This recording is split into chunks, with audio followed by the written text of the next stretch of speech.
Ces négatifs datent de 1923, de la première édition des 24 heures.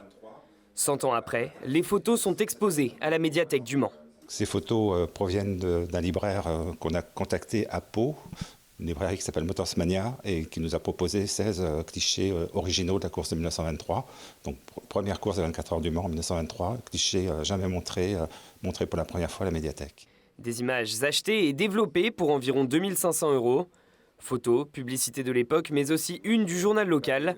C'est une véritable plongée 100 ans en arrière dans l'histoire de la course. C'est un trésor inestimable. Avec le centenaire, ça trouve tout son sens. Les clichés ont été acquis en 2016, donc c'est quand même une acquisition toute récente. Donc on a attendu le centenaire pour les montrer. On a gardé un peu le trésor de côté.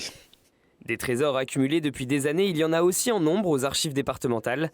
Environ 120 documents de 1923 aux années 90 sont mis en lumière, avec pour but de valoriser l'évolution des infrastructures et des équipements du circuit au fil des éditions. C'est un voyage dans le temps, mais on n'y trouvera pas un parcours chronologique. On demande au public de regarder à côté, dans les détails des documents, pour trouver ces éléments essentiels sur les infrastructures, les équipements, l'accueil du public et la vie aussi sur le circuit pendant la course. Une course de 24 heures qui cumule 100 ans de passion, de documentation et de conservation. Pendant les vacances d'été, ces deux expositions sont visibles gratuitement.